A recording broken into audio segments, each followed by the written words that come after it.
ভাই আজকের ভিতরে আমার একটা ফয়সালা করে দিতে হইব। ফয়সালা?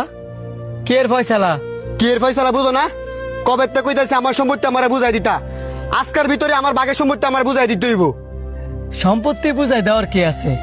তুই আর আমি তো এমন তো না যে আমগর আরো ভাই আছে যা করে সম্পত্তির ভাগ দেওয়া লাগবো। ভাই 10টা লাগে না, স্বার্থপর হইলে একটাই যথেষ্ট। আর এই সম্পত্তি দিয়ে কি লাভ? আমার বাগের সম্পত্তি যদি আমার নামে লিয়া না তাই তুই কি কছিস সব? যা কইতাছি ঠিকই কইতাছি। আমার বাগের সম্পত্তি আমার নামে লিখে দাও। আমি তোর বড় ভাই, বড় ভাইয়ের লোক এমনি কথা কইতে হয়, তুই কি এটা জানোস না? রাহ তোমার বড় ভাই, বাপ তো আর না। তুমি যেই বাপের ঘরে সন্তান, আমি এই বাপের ঘরে সন্তান হই। তুমি বয়সে বড় আর আমি বয়সে ছোটু। তুমি বড় ভাই দেখে যে তোমার কাছ থেকে আমার সবকিছু চাই চাই নিতে হইব, এটা আমার পক্ষে আর সম্ভব না, কারণ আমার এখন বউ আছে। তোর বউ আছে দেখে কি হয়েছে? তোর বউ তো আমার ছোট বোনের মতো। আর সম্পত্তি, সম্পত্তি তোর কোনটা আমার কোনটা সব তো আম করই বাফি দিয়ে গেছে দুই ভাই মিল্লা থাকবার লাগিয়া। তোমার মতন স্বার্থপরের লগে আমি থাকতে পারতাম না, কারণ তুমি চাও আমি তোমার কথা মতন চলি। আর নয়তো কবে ওই আমার সম্পত্তি আমার নামে লিখে দিলে হইলে।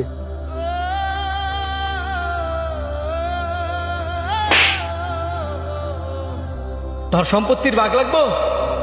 যা, কালকার ভিতরে তোর সম্পত্তি তুই ভাই যাবি।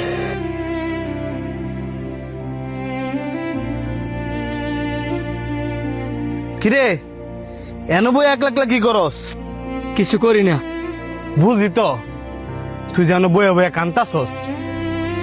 আচ্ছা আমি ইডুই বুঝলাম না, তুই তো তোর ভাইয়ের বাগের সম্পত্তি কবেই লিখে দিয়া লাইছস, তো এটা আরে কস না কেরে? খেরে জানাই নাই, তুই তো আমার ছোট ভাইয়ের স্বভাব জানোস। হ্যাঁ যদি জানে যে হ্যার বাগের সম্পত্তি আমি হ্যার নামে করে দিছি, তাহলে হ্যাঁ এই সম্পত্তি বেচে বেচে বই হবে খাইব। আব্বাই কইছি আমরা সম্পত্তি কমানোর বদলে যাতে করে সম্পত্তি বাড়াই। আর এটাও কইছি যেদিন আমগর সম্পত্তি ভাগাভাগি হইব এদিন দুই ভাইয়ের সম্পর্কটাও ভাগাভাগি হয়ে যাবো গা। আর আজকে তাই হইতেছে। দুই ভাইয়ের সম্পর্ক যতই ভালার চেষ্টা করস না কে লেগা, একটা সময় গিয়া ওই ভাইয়ের সম্পর্কের মধ্যে ফাটল ধরবই। আর এই ফাটলের কারণ হিংসুটে নারী। ওই নারীর কারণে ভাইয়ের সম্পর্ক আর ভাইয়ের সম্পর্ক থাকে না, তখন ওই ভাইয়ের সম্পর্ক শত্রুতে রূপান্তরিত হয়। তাই না আমি আর কি করব? এখন আর কিছুই করার নাই, তুই মনে কষ্ট রাইস না, তুই তোর মতন চলতে থাক, হ্যাঁ রে আর বউলে থাকতে দে। একদিন দেখবি ঠিকই বুঝবো যে তোর মনের মধ্যে কোনো লোভ ছিল না। অন্তর দাঁড়াও, কিছু কইবেন? অনেক কিছুই তো করার আছে, কিন্তু তোমার ভাই আমারে চুপ করায় রাখছে, এই কারণে এতদিন কিছু কইতে পারি নাই। কিন্তু এখন আর আমি চুপ থাকতে পারতাছি না। তুমি যে তোমার ভাইয়ের সাথে তো খারাপ ব্যবহার করলা, বারবার কইলা তোমার বাগের সম্পত্তি যেন তোমার নামে লেখা দেয়, তুমি জানো তোমার ভাই তোমার বাগের সম্পত্তি আমারে সাথে করে নিয়া তোমার নামে যে কবেই লেখা দিছে? আমার নামে লিখে দিছে? হ, শুধু তাই না, তোমার বাগের সম্পত্তি তোমার নামে তো লেখা দিছে দিছে ওই, এমনকি তোমার ভাইয়ের বাগের সম্পত্তি থেকেও তোমার নামে লেখা দিছে, যাতে তুমি কোনো সময় তার ভুল না বুঝো।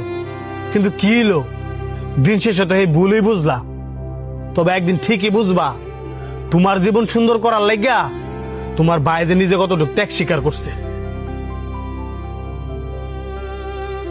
ভাই আপনি আমার মাফ করে দেন, আমি আপনার লগে না বুঝা খারাপ ব্যবহার করছি।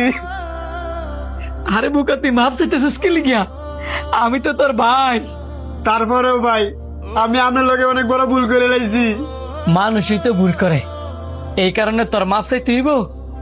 কিন্তু হ্যাঁ, প্রত্যেকটা ভাইয়ের মধ্যে এই জিনিসটা থাকা উচিত ভাই ভাই যদি মিল থাকে পৃথিবীর কঠিন কঠিন কাজও ছয় করা যায়।